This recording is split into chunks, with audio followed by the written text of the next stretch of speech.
সুপ্রিয় দর্শক, স্বাগত জানাচ্ছি আজকে সম্পাদকীয়তে। আমি জাফর সাদিক। জাতীয় নাগরিক কমিটি জানিয়েছে আগামী কিছুদিনের মধ্যেই নতুন রাজনৈতিক দল ঘোষণা করা হবে। বৈষম্য বিরোধী ছাত্র আন্দোলনও নতুন একটি ছাত্র সংগঠন গঠনের কথা জানিয়েছে আজ। তবে নাগরিক কমিটির নেতৃত্বে নতুন দল গঠনের আগেই শীর্ষ কিছু পদসহ নানা বিষয়ে অন্তর্বিরোধের খবর বেরিয়েছে গণমাধ্যমে। তাহলে যে নতুন রাজনৈতিক বন্দোবস্তের স্বপ্ন নিয়ে নতুন দল গঠনের প্রয়াস, তা পূরণে সম্ভাবনা কতটুকু, চ্যালেঞ্জই বা কি? প্রাসঙ্গিক নানা বিষয় নিয়ে আজকে সম্পাদকীয় নতুন দল নতুন টানাপোড়েন। আর এ নিয়ে আলোচনার জন্য স্টুডিওতে আছেন ববি হাজ্জাজ, চেয়ারম্যান এনডিএম, এবং রাসেল আহমেদ, সদস্য কেন্দ্রীয় নির্বাহী কমিটি বৈষম্য বিরোধী ছাত্র আন্দোলন। দর্শক, আপনারাও এই আলোচনায় অংশ নিতে পারেন। এই জন্য আপনাদের ফোন করতে হবে টেলিভিশনে দেখানো নম্বরে। এছাড়া ফেসবুকের মাধ্যমে আপনাদের মন্তব্য পাঠাতে পারেন। আলোচনা শুরুতেই জানিয়ে দেবে এখনকার প্রধান শিরোনামগুলো। তিস্তা বাঁচাতে নদীর বুকে লাখো মানুষের ঢল, পানি না দিলেও জনগণের শত্রু হাসিনাকে আশ্রয় দিয়েছে ভারত, বলছে বিএনপি। নির্বাচন ছাড়া নেই সমাধান, দেশেও ফিরবে না শান্তি। দ্রুত ভোট দিয়ে রাজনীতিকদের হাতে দায়িত্ব ছাড়ার আহ্বান তারেক রহমানের। সংস্কার না করলে ভবিষ্যৎ রাজনৈতিক সরকারের পরিণতিও হবে আওয়ামী লীগের মতো, মন্তব্য উপদেষ্টা।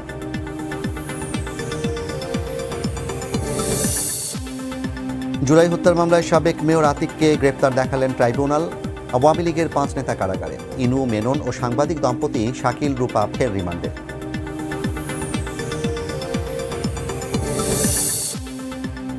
আওয়ামী লীগ আমলে বাংলা একাডেমিতে 175 জন নিয়োগে দুর্নীতি, স্বজনপ্রীতির প্রমাণ পেল দুদক। বিজ্ঞান ও শিল্প গবেষণা পরিষদে মিলল 134 কোটি টাকার প্রকল্পে দুর্নীতি।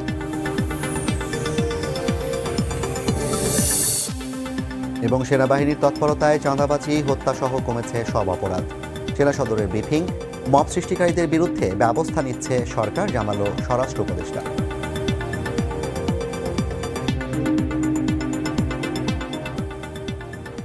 রাসেল, আপনাকে স্বাগত জানিয়ে আমি আপনাকে দিয়েই শুরু করতে চাই, যেহেতু আপনি বৈষম্য বিরোধী ছাত্র আন্দোলনের কেন্দ্রীয় নির্বাহী কমিটির সদস্য এবং একই সাথে জাতীয় নাগরিক কমিটি যেটি আছে সেটির সাথে বৈষম্য বিরোধী ছাত্র আন্দোলনের এক ধরনের ভ্রাতৃত্বপূর্ণ সম্পর্ক, এবং একসাথেই বলা যায় আসলে কাজ করছেন আপনারা। যেটি নিয়ে মূল আলাপ আমাদের আজকে, যে আপনারা নতুন বন্দোবস্তের কথা বলে 5ই আগস্টের পরবর্তী সময়ে বাংলাদেশে রাজনীতি করার আগ্রহ প্রকাশ করেছেন, নতুন রাজনৈতিক দল গঠন করবেন এমনটা জানিয়েছেন, এবং এ মাসের মাঝামাঝি বলা হয়েছিল, পরে এখন বলা হচ্ছে 24-25 ফেব্রুয়ারির দিকে আপনাদের রাজনৈতিক দলের আত্মপ্রকাশ ঘটবে। কিন্তু আজকেই আমরা দেখলাম দুটি গণমাধ্যম এবং আরও বেশ কয়েকটি অনলাইন মাধ্যমে আমরা দেখেছি যে রাজনৈতিক দল গঠন নিয়ে আপনাদের যেই আহ্বায়ক পদটা, সেটিতে নাহিদ ইসলামকে মোটামুটি চূড়ান্তভাবে ভাবা হচ্ছে, তিনিও ইঙ্গিত দিয়েছেন। কিন্তু অন্যান্য শীর্ষ পদগুলোতে কারা আসবেন সেটি নিয়ে একটা দ্বিধা বিভক্তি আছে এবং এটি নিয়ে একটা টানাপোড়েন চলছে। একটু বলবেন যে নতুন বাংলাদেশের স্বপ্ন নিয়ে আপনারা রাজনৈতিক দল গঠন করছেন, সেখানে যদি নেতৃত্বের টানাপোড়েনটি থাকে, তাহলে সেই স্বপ্নটা এগোনোর ক্ষেত্রে কী ধরনের বাধার সম্মুখীন হতে হয়? দেখুন, এটি খুবই স্বাভাবিক। আমাদের যে 2024 সালে জুলাই গণ অভ্যুত্থান সংগঠিত হয়েছে, এই অভ্যুত্থানে যারা নেতৃত্ব দিয়েছে সবাই মেধাবী এবং সবারই নেতৃত্ব দেওয়ার গুণাবলী রয়েছে। সেই জায়গা থেকে আমাদের যে নতুন পার্টি আসতে যাচ্ছে, এই নতুন পার্টির আত্মপ্রকাশের আগে আমাদের যে ফরমেশনগুলো করতে হচ্ছে, সেই জায়গাতে সবাই যার যার জায়গায় যোগ্য। এই যোগ্যতার জায়গা থেকে সবাই একটা করে পদ ক্লেইম করছে যে আমি এটা চাই, আমি সেটা চাই। কিন্তু এই যে আমাদের চাওয়ার জায়গাটা হচ্ছে, আমাদের তাদের মধ্যে নেতৃত্বের গুণাবলী আছে, তারা সবাই যোগ্য, তাই তার প্রত্যেকের জায়গা থেকে অনেকে ক্লেইম করছে। বাট এই যে চাওয়ার জায়গাটা, এটা আমাদের এই বর্তমান 2024 সালে এসে এটা খুবই ভালো একটা মেসেজ দেয়। আপনি দেখে থাকবেন বিগত সময়ে যখন আমরা অন্যান্য রাজনৈতিক ছাত্র সংগঠনগুলোর দিকে তাকাই, আপনি দেখে থাকবেন এই যে ছাত্রলীগ, ছাত্রদল কিংবা অন্যান্য যে রাজনৈতিক ছাত্র সংগঠনগুলো রয়েছে, তারা তাদের যে নেতৃত্ব স্থানীয় যে পদগুলো রয়েছে এবং তাদের যাদেরকে নিয়ে আসতে চায়, তারা কিন্তু হচ্ছে সিলেক্টিভলি চলে আসে।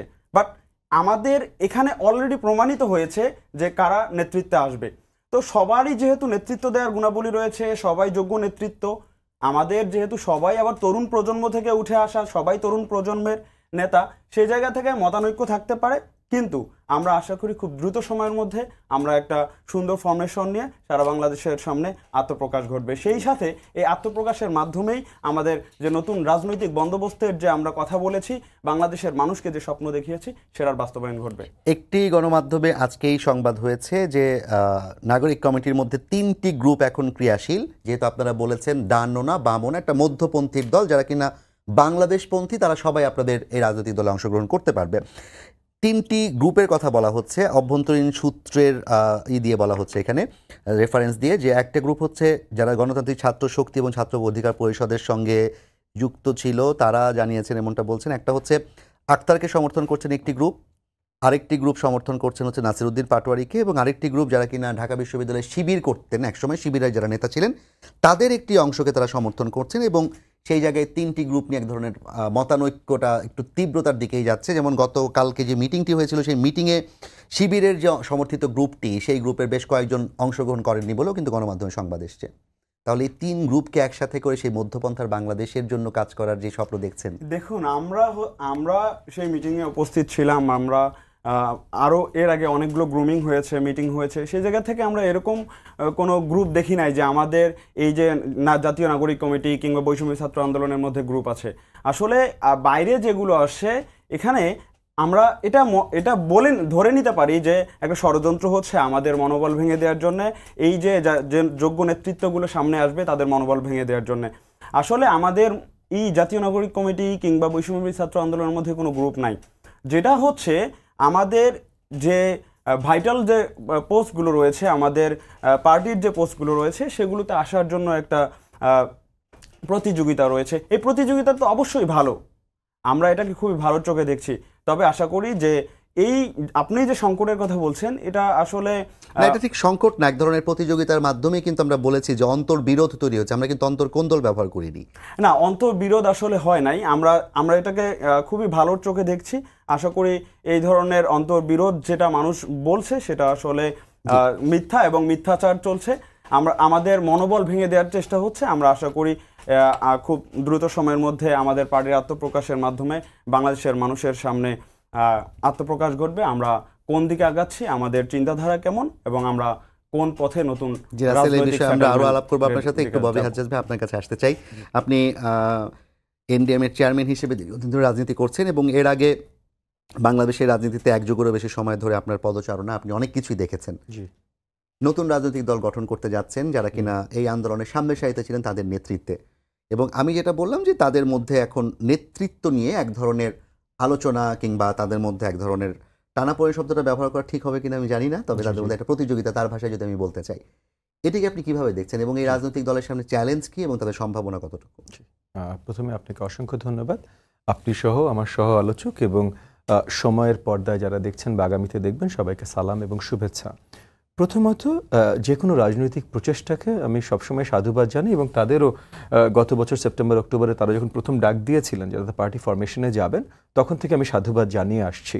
আর প্রতিযোগিতা থাকাটা সবসময় ভালো, তাদের ভেতরে এই প্রতিযোগিতা আছে। আমি জাস্ট একটা জিনিসের ছোট্ট একটু দ্বিমত পোষণ করব, যে জুলাই আন্দোলনে সম্মুখভাগে যারা নেতৃত্ব দিয়েছেন, স্পেসিফিক্যালি যে তরুণরা নেতৃত্ব দিয়েছেন, তাদের ভেতরে এক গ্রুপ এই দল ফরমেশন করছে। তাদের ভিতরে সবাই না, অনেক বড় আন্দোলন হয়েছে, অনেকে নেতৃত্ব দিয়েছেন অনেক জায়গা থেকে, বাট তাদের ভিতরে একটা গুরুত্বপূর্ণ গ্রুপ তারা এই নতুন দল গঠন করতে যাচ্ছেন। এবং যতদূর আমি শুনতে পেরেছি যে ওই আন্দোলনের নেতৃত্বের ভেতরে হয়তো ছিলেন না, কিন্তু আরও অন্যভাবে ত্যাগ স্বীকার করেছেন বা অন্যভাবে তারা মেধার তালিকায় নিজেদেরকে উত্তীর্ণ করতে পেরেছেন, এরকমও অনেকে আছেন, যেটাকে আমি সাধুবাদ জানাই। কারণ রাজনীতিতে অনেক জায়গা থেকে বা সকল জায়গা থেকে ব্যক্তিত্বকে আসতে হবে, এবং একটা দলের রাজনীতিটাকে আরও সুদৃঢ় করতে, আরও মজবুত করতে এটার প্রয়োজন আছে। এবং তারা যেহেতু একটা নতুন দল করছেন, তারা তারুণ্যের এনার্জিতে দীপ্ত, সো তারা নিজেরা কিছু কথা তো বলবেনই যে বাংলাদেশের নতুন রাজনৈতিক বন্দোবস্ত তারা করবেন, এটা একটা দলের কাজ না। বাট এগেন, আমার দল নিয়ে যখন আমি কথা বলবো, তখন নিশ্চয়ই আমি এইভাবেই বলবো যে বাংলাদেশের নতুন রাজনৈতিক বন্দোবস্ত আমরা নিয়ে আসবো। ওনারা তারুণ্যের এনার্জির সাথে বলছেন, সেইটাকে আমি সাধুবাদ জানাই। আর ওনাদের দল ফরমেশনের ভিতরে নিশ্চয়ই ওনারা মাত্র এখন কয়েক মাস ধরে কাজ করছেন দল ফরমেশন করতে, কিন্তু আই এম শিওর এখানেও মেধার কমতি নেই। অনেকেই মানে রাসেল আহমেদ আছেন, উনি একজন মেধাবী তরুণ, তার সাথে আপনি যতগুলো নাম বললেন সবাই মেধাবী তরুণ। বা এই যে আক্তারের নাম বলেন, আক্তারের সাথে আমি আগে থেকে কিছু দূর পরিচিত ছিলাম, কারণ ও আপনার কি বলার নাম, ছাত্রশক্তি, যেটা ছাত্রশক্তি, হ্যাঁ ছাত্রশক্তি, তার আগে আপনার গণ অধিকার, ছাত্র অধিকার পরিষদ, এগুলোর সাথে ছিল। তো সেখান থেকে আমি আক্তারের সাথে পরিচিত, ওনাদের অনেকের সাথে আমি পরিচিত না, বাট দেন আমাদের বয়সে আমরা ওনাদের বয়সেই সবার সাথে পরিচিত থাকবার কথা না।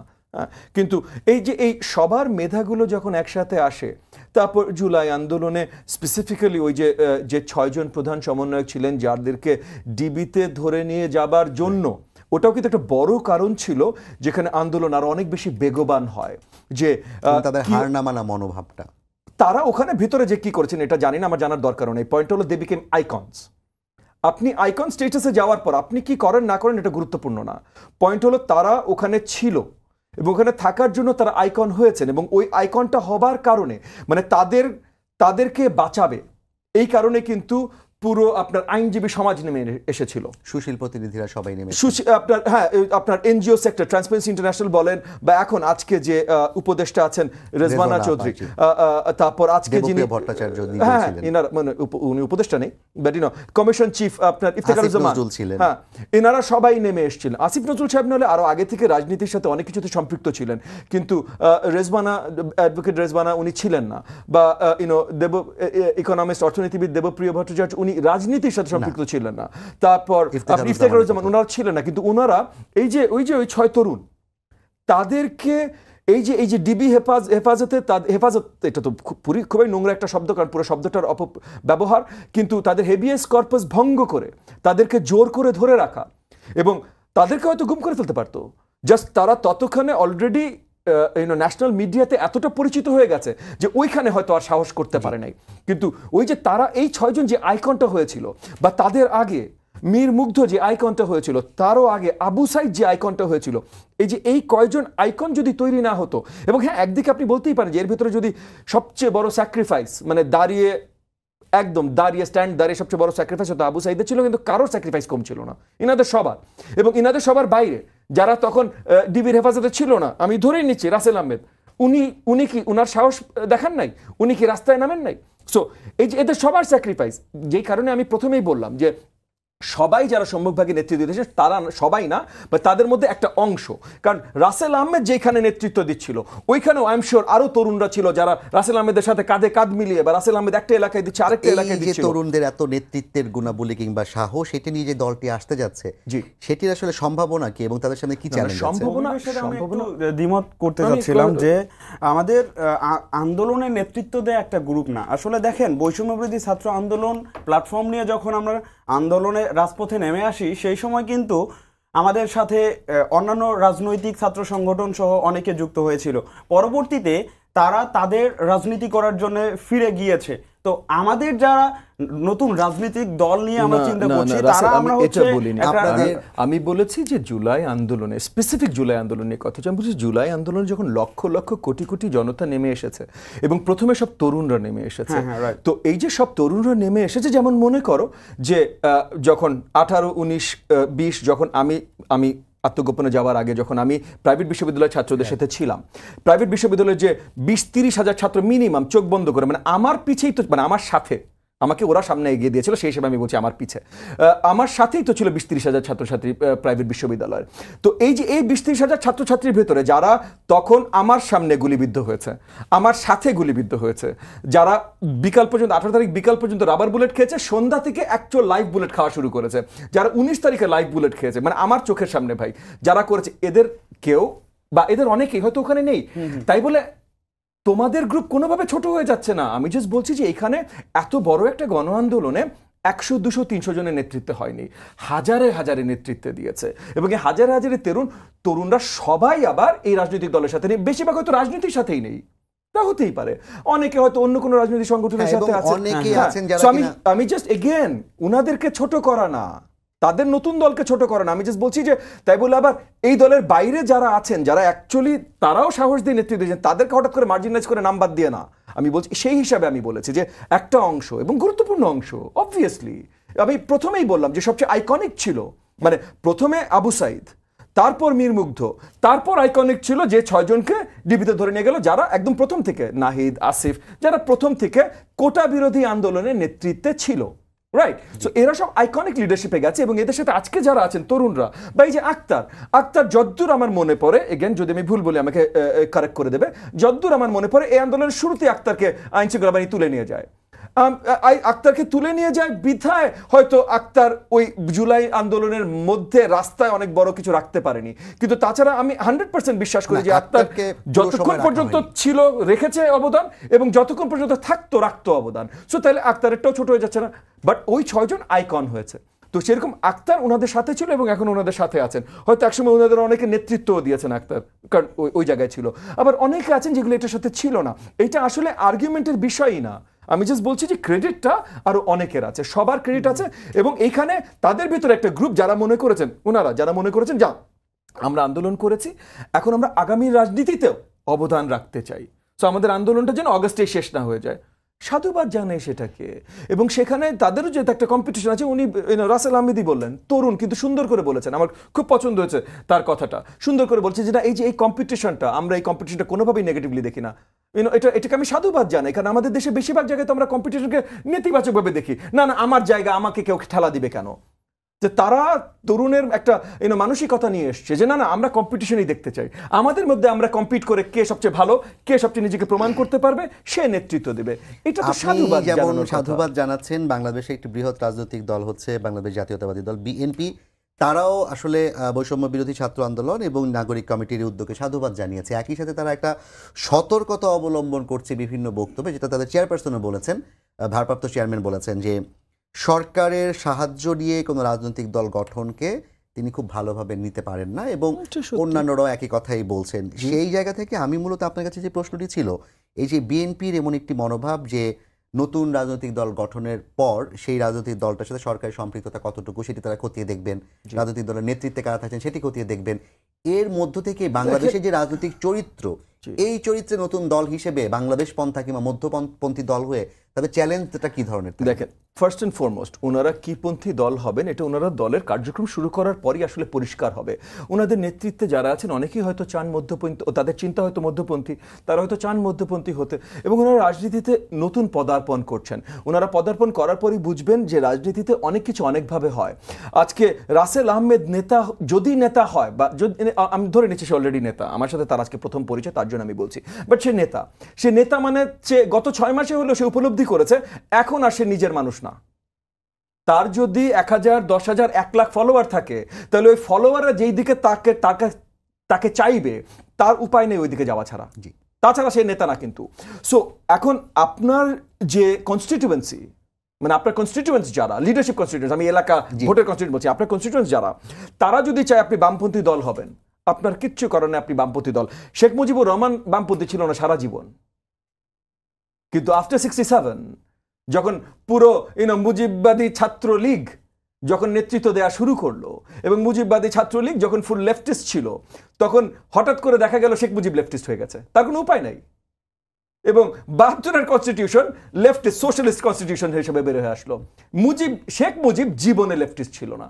সো এই যে নেতা, এগেন আমি শেখ মুজিব পজিটিভ নেগেটিভ আপনি উনি পছন্দ করেন বা আপনি পছন্দ করেন সেটার কথা বলছি না, বাট আমি বলছি আপনি যদি নেতা হন, তাহলে আলটিমেটলি আপনার কনস্টিটিউয়েন্টস যারা আছেন, ফলোয়ার্স যারা আছেন, বা পার্টিতে যারা আছেন, পার্টি মেম্বার যারা আছেন, তারা নির্ণয় করবে পার্টি লেফট না রাইট। হ্যাঁ, তবে আমি সাধুবাদ জানাই যে ওনারা অ্যাটলিস্ট চান পার্টিটাকে সেন্টার করতে, তাই বলে লেফট রাইট হলেও যে কোনো দোষ আছে তা না, বাট সেন্ট্রিস্ট। এটা আপনার কাছে শুনতে চাই, আপনি তো মূলত চট্টগ্রাম অঞ্চল সমন্বয় করেছেন আন্দোলনের সময়, এবং আমরা জানি যে চট্টগ্রামের প্রথম যিনি শহীদ হয়েছিলেন তিনি ছাত্র দলের ওয়াসিমের কথা আমরা জানি, এবং এরপরে আরও অনেকেই শহীদ হয়েছেন, আরও অনেকে আহত হয়েছেন। আমার প্রশ্নটা হচ্ছে, আপনি যেহেতু চট্টগ্রাম থেকে নেতৃত্ব দিয়েছেন, এবং বাংলাদেশের রাজনীতিতে কোর এবং পেরিফেরির যে ধারণাটা, অর্থাৎ সেন্ট্রাল লিডারশিপের ক্ষেত্রে দেখা যায় ঢাকা কেন্দ্রিক রাজনীতিটাকে গুরুত্ব দেওয়া হয়।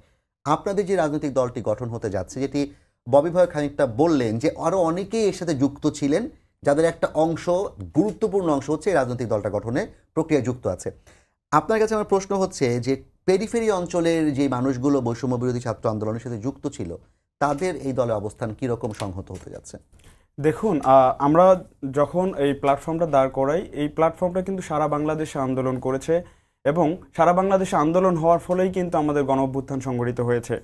আমাদের যে নতুন রাজনৈতিক দল আসতে যাচ্ছে, এই রাজনৈতিক দলে সকল অঞ্চল থেকে মতামত নিয়ে এবং সকল অঞ্চলের নেতাদেরকে অন্তর্ভুক্ত করে, অর্থাৎ বৈষম্য বিরোধী ছাত্র আন্দোলনে যারা নেতৃত্ব দিয়েছে তাদেরকে অন্তর্ভুক্ত করে আমাদের নতুন যে রাজনৈতিক দল সেটি আসতে যাচ্ছে। তো আমাদের চিটাগং এমন একটি জায়গা, আমাদের বাংলাদেশের লাইফলাইন। আমরা সবসময় দেখে আসছি যে আমাদের বাংলাদেশের রাজনীতি ঢাকা কেন্দ্রিক, কিন্তু এই যে চিটাগং আমাদের বন্দর, আমরা এটাকে এমনভাবে চিন্তা করছি যে এই চিটাগং বন্দর যেহেতু উপমহাদেশের মধ্যে একটি গুরুত্বপূর্ণ প্রভাব বিস্তারকারী একটি পোর্ট, সেই পোর্ট অর্থাৎ চিটাগং কেন্দ্রিক যদি আমরা রাজনীতি এমনভাবে সেটেলমেন্ট করতে পারি যার মাধ্যমে ভুটানের সাথে আমাদের যোগাযোগ হবে, ভারতের সাথে আমরা চোখে চোখ রেখে ব্যবসা করব, আমাদের বিভিন্ন দেশের সাথে আমাদের বাণিজ্য হবে, অর্থাৎ এই চিটাগংয়ের মাধ্যমেই কিন্তু হচ্ছে আমরা ভারতীয় উপমহাদেশের রাজনীতিটা ঠিক করতে পারি। আমরা যেমন সবসময় চিন্তা করি যে আমাদের ঢাকা কেন্দ্রিক রাজনীতির কথা, আমরা সারা বাংলাদেশ থেকে ঢাকায় এসে এখানে আমাদের রাজনৈতিক বন্দোবস্ত করি, এখানে আমাদের সমস্ত ধরনের পরিকল্পনা হয়, কিন্তু আমাদের বাংলাদেশের অনেক গুরুত্বপূর্ণ একটা স্থান হচ্ছে চিটাগং, এবং চিটাগং হচ্ছে বাংলাদেশের লাইফলাইন, যেখান থেকে বাংলাদেশের অর্থনীতির সিংহভাগ আসে। তো সেই জায়গা থেকে আমরা যদি আমাদের রাজনীতিতে এমন একটা সেটেলমেন্ট করতে পারি যেখান থেকে, এবং সেই ক্যাপাসিটি কিন্তু চিটাগংয়ের মধ্যে আছে, কারণ চিটাগং কেন্দ্রিক আপনি দেখেন চিটাগংয়ের দিকে কিন্তু ভারতের একটা চোখ আছে, চিটাগংয়ের দিকে কিন্তু হচ্ছে আপনার মিয়ানমার কিংবা আমেরিকার কথা বলেন তাদের কিন্তু চোখ আছে। তো আমরা সেই জায়গায় চিটাগংকে যদি আমরা হচ্ছে গুরুত্বপূর্ণ হিসাবে তুলে ধরতে পারি তাহলে আমরা চিটাগং থেকেই বাংলাদেশের রাজনীতি ঠিক করতে পারবো। পাশাপাশি দেখেন আমি চিটাগং অঞ্চলের মানুষের কিছু কথা বলতে চাই, সেটা হচ্ছে এই যে বন্দর হচ্ছে আমাদের সিটি কর্পোরেশনের অন্তর্ভুক্ত একটা স্থানে, অর্থাৎ সিটি কর্পোরেশনের রোড ব্যবহার করে চিটাগং বন্দর, কিন্তু আমরা বিগত সময়ে সরকারের আমলে দেখেছি তারা বন্দরকে এমনভাবে ব্যবহার করেছে, তারা নিজেদের মতো করে ব্যবহার করে সিটি কর্পোরেশনের যে হিস্সা সেটা দেয় নাই। সিটি কর্পোরেশন দেখেন বন্দর যেহেতু সিটি কর্পোরেশনের রোডগুলো ব্যবহার করে, কিন্তু সিটি কর্পোরেশনের রোডগুলো যখন নষ্ট হয়ে যায় সিটি কর্পোরেশনকেই সেটা ঠিক করতে হয়। এই যে সিটি কর্পোরেশন ঠিক করে, এটা থেকে কিন্তু হচ্ছে তারা বন্দর থেকে কোনো ধরনের হিস্সা পায় না। তো সেই জায়গা থেকে আমরা এমনভাবে চিন্তা করছি এই যে পোর্টকে যেভাবে সালমান এফ রহমান থেকে শুরু করে আওয়ামী লীগ, এই যে নওফেল থেকে শুরু করে নাসির থেকে শুরু করে তারা যেভাবে ব্যবহার করেছে সেই জায়গা থেকে বের করে নিয়ে এসে আমাদের চিটাগংয়ের মানুষের জন্য চিন্তা করতে হবে। চিটাগংয়ের মানুষের উন্নয়ন সাধনের জন্য আমাদেরকে সিটি কর্পোরেশনকে এমনভাবে ঢেলে সাজাতে হবে। পাশাপাশি সিটি কর্পোরেশনকে ঢেলে সাজাতে হলে আমাদের চিটাগং পোর্ট যেহেতু সিটি কর্পোরেশনের জায়গা ব্যবহার করে, সেই জায়গা থেকে সিটি কর্পোরেশনকে তার হিস্সা দিতে হবে। সেটি ঢেলে সাজাবেন, কিন্তু তার আগে তো আপনি যেভাবে ঢেলে সাজাতে চাচ্ছেন তার সাথে যেই ক্ষমতাবান কিংবা ক্ষমতাশালী যারা থাকবেন, দায়িত্বশীল যে সরকার থাকবেন, তাদেরও একটা ইতিবাচক সাড়া লাগবে। সেই সাড়া আদায় করার জন্য আপনাদের কার্যক্রম কি হবে আসলে? দেখুন, এই যে আমরা যারা তরুণ প্রজন্ম আছি, আমরা দেশের জন্য নিবেদিত প্রাণ, সেটা বাংলাদেশের মানুষ দেখেছে। তো সেই জায়গা থেকে বাংলাদেশের যে কোনো ধরনের সংকটে, বাংলাদেশের উন্নয়ন সাধনে, বাংলাদেশকে এগিয়ে নিয়ে যাওয়ার জন্য আমরা সবসময় রাজপথে আছি এবং সমস্ত ধরনের দাবি আদায়ের ক্ষেত্রে আমরা সোচ্চার থাকব। তো সেই জায়গা থেকে আগামীতে যারা রাজনীতি ক্ষমতায় আসবে সেই ক্ষমতাকে আমরা অবশ্যই সবসময় প্রশ্ন করব, এবং প্রশ্ন করে আমরা বাংলাদেশের মানুষের সমস্ত ধরনের অধিকার সংরক্ষণের জন্য কাজ করব। তো আমরা আগামীতে যারা ক্ষমতায় আসবে তারা যেন এটা চিন্তা না করে, তারা যেন এটা ভাবতে না পারে যে আমরা আবার হচ্ছে আমাদের রাষ্ট্রকে আওয়ামীকরণ করব, আমাদের প্রশাসনকে আওয়ামীকরণ করব। তো কিংবা যে দল ক্ষমতায় আসবে তারা যদি তাদের মতো করে চিন্তা করতে চায় তাহলে তারা ব্যর্থ হবে। তো সেই জায়গা থেকে সমস্ত ধরনের প্রতিবন্ধকতা কাটিয়ে সকল রাজনৈতিক দলকে একসাথে হয়ে কাজ করতে হবে, দেশের মানুষের কল্যাণে কাজ করতে হবে, বীর চট্টলার উন্নয়ন সাধনের জন্য কাজ করতে হবে। রাসেল, আমাদের সময় একদমই খুব অল্প, আমরা একটু হাজাজ ভাই আপনার ববি ভাই আপনার কাছে আসতে চাই। সেটা হচ্ছে, যেহেতু তিনি ক্ষমতার কথা বললেন, সরকারের কথা বললেন, আমরা দেখতে পাচ্ছি ছাত্র সংগঠন যারা আন্দোলনের সাথে যুক্ত ছিল তাদের বাইরে বিএনপি সহ বড় একটা অংশই হচ্ছে প্রতিনিয়ত নির্বাচন দেওয়ার জন্য দাবি জানিয়ে যাচ্ছে, এবং সেটি হচ্ছে জাতীয় নির্বাচনের জন্য দাবি জানাচ্ছে। আজকেও বিএনপি মহাসচিব মির্জা ফখরুল ইসলাম আলমগীর তিনি লালমনিরহাটের তিস্তাপাড়ে একই কথাই বলেছেন, নির্বাচন না হলে আসলে সংকট কাটবে না। আপনার মন্তব্য কি? দল হিসেবে এনডিএম কি মনে করে যে নির্বাচনটা কি? এনডিএম মনে করে, এবং এটা আমরা আসলে অন্তর্বর্তীকালীন সরকারের দায়িত্বে যারা আছেন ইনক্লুডিং মাননীয় প্রধান উপদেষ্টা, ওনাদের সবার কাছেই যতবার পেরেছি, ইনক্লুডিং গত পরশু দিনের আমাদের যে ঐকমত্য কমিশনের আলোচনা ছিল, প্রথম আলোচনা ছিল, সেখানেও বারবার করে পরিষ্কার করেছি যে দেশ জাতির আপনার সামনের ভবিষ্যৎ সঠিকভাবে তৈরি করবার জন্য আমাদের শীঘ্রই একটা নির্বাচন প্রয়োজন। অ্যাপার্ট ফ্রম দ্য ফ্যাক্ট যে প্রত্যেকটা আন্দোলন ছিল এই দাবির আন্দোলন, অ্যাপার্ট ফ্রম দ্য ফ্যাক্ট যে কোনো ধরনের সংস্কার, এবং আজকে আমাদের নির্বাচন সংস্কার কমিশনের প্রধান ডক্টর বদিউল আলম মজুমদার অত্যন্ত শ্রদ্ধেয় একজন লোক, উনিও আজকে পরিষ্কার করেছেন যে কোনোভাবেই নির্বাচন এবং সংস্কার সাংঘর্ষিক না।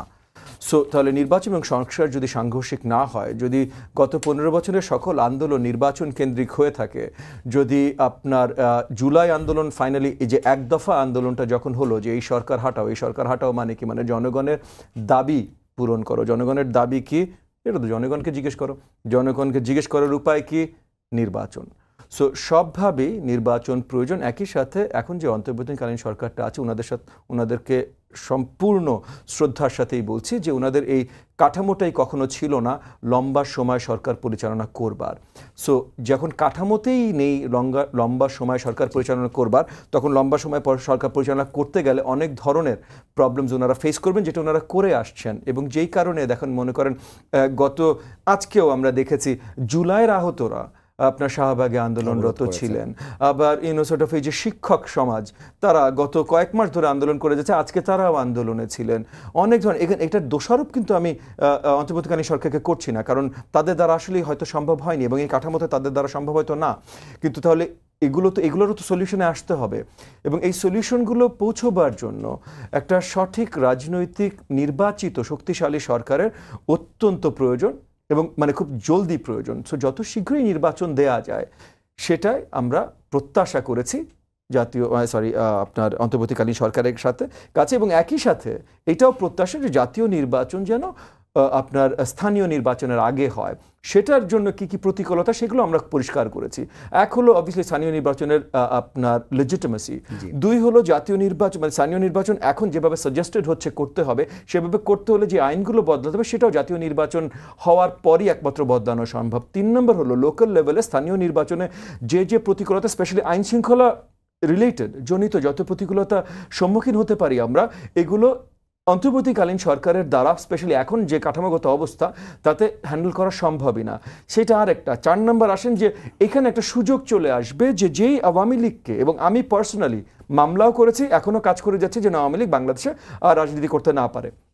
সরকার আমার সাথে একমত হচ্ছে না এবং সুশীল সমাজের অনেক অংশই হয়তো আমার সাথে একমত হচ্ছে না, কিন্তু এই জায়গাটায় হয়তো ছাত্ররাও মানে এই বৈষম্য বিরোধী ছাত্র আন্দোলন তারা হয়তো আমার সাথে একমত, এই জায়গাটায় আমরা একমত, অনেক জায়গায় হয়তো আমরা একমত, কিছু জায়গায় দ্বিমত থাকতেই পারে, সবার থাকে।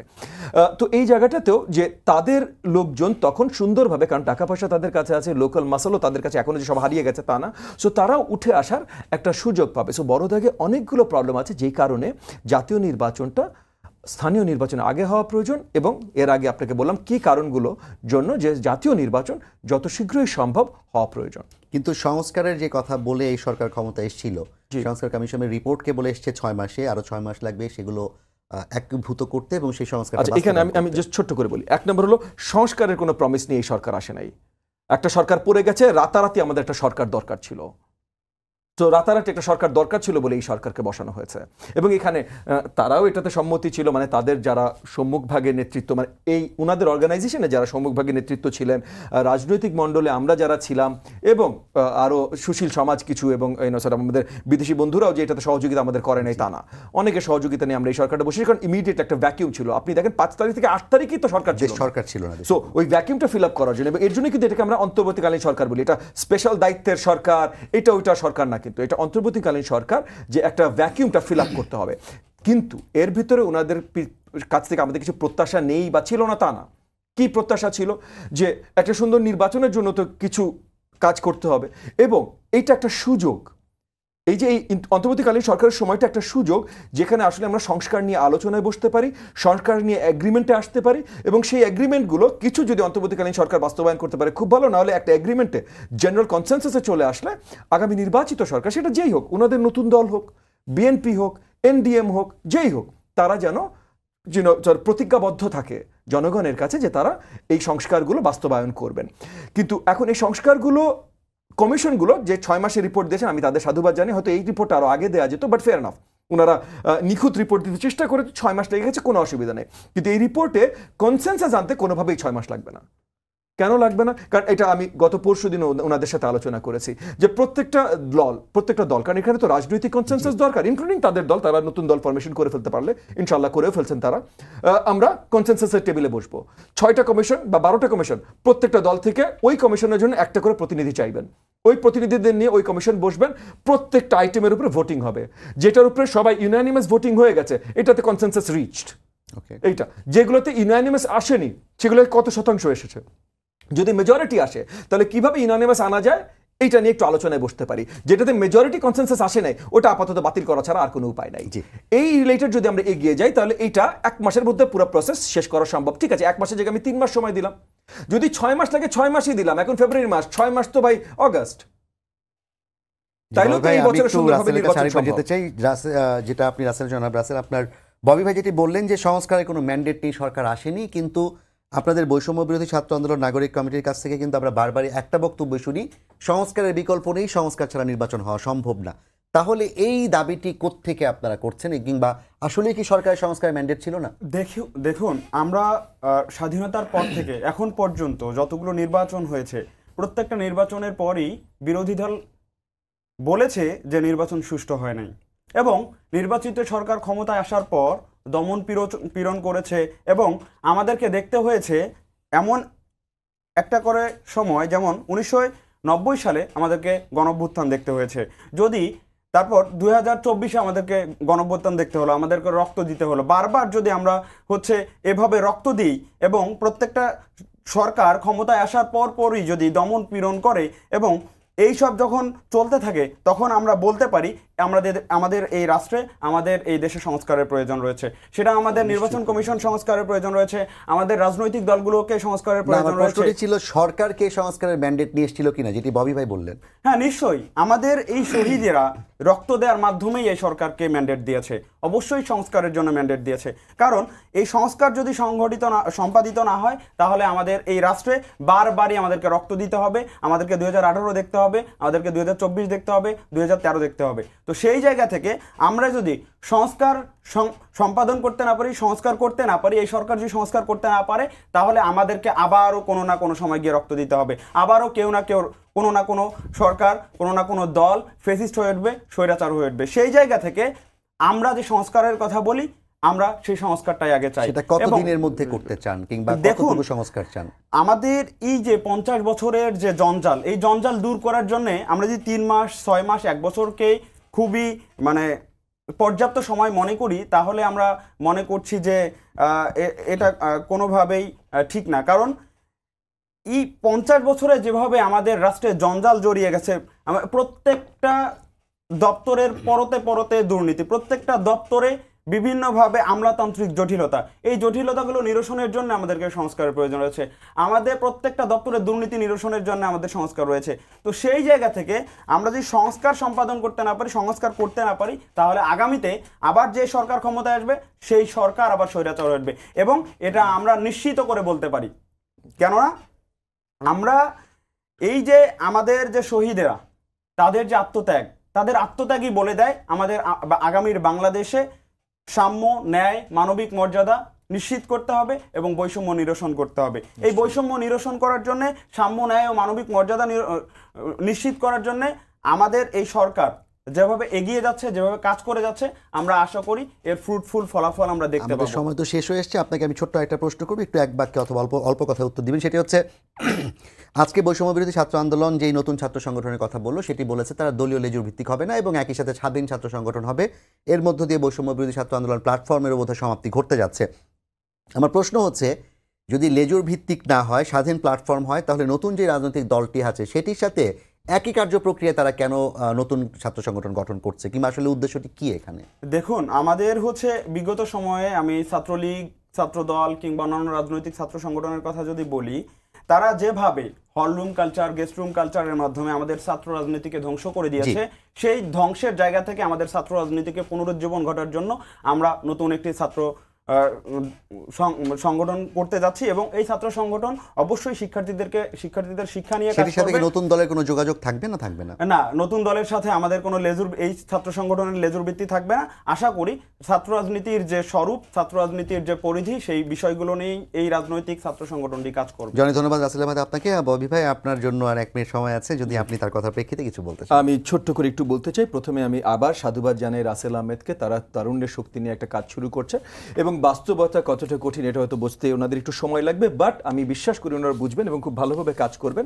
কিন্তু একই সাথে আমি যে ছোট্ট একটা কথা বলতে চাই যে যারা রক্ত দিয়েছে এবং হাজারে হাজারে রক্ত দিয়েছে, হ্যাঁ আমি নিজে দিয়েছি, হয়তো এখনো বেঁচে আছি, সুন্দরভাবে আছি, বাট রক্ত আমারও পড়েছে, হ্যাঁ আমার দলের অনেকের পড়েছে। সো ম্যান্ডেট, আমরা সবাই সংস্কার চাই, আমরা সবাই, আজকে সে চায়, আমি চাই, আমি শিওর আপনিও চান, যে আপনি এখন এই জায়গায় আছেন বলে, কিন্তু ম্যান্ডেট এই সরকারকে সংস্কারের কেউ দেয় নাই।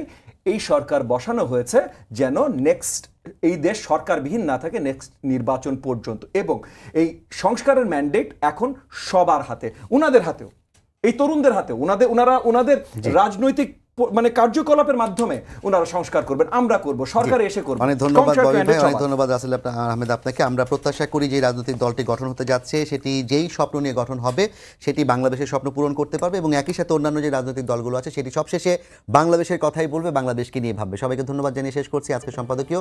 আগামীকাল আবারও দেখা হবে রাত 10টায়, দেখার আমন্ত্রণ রইল। শুভরাত্রি।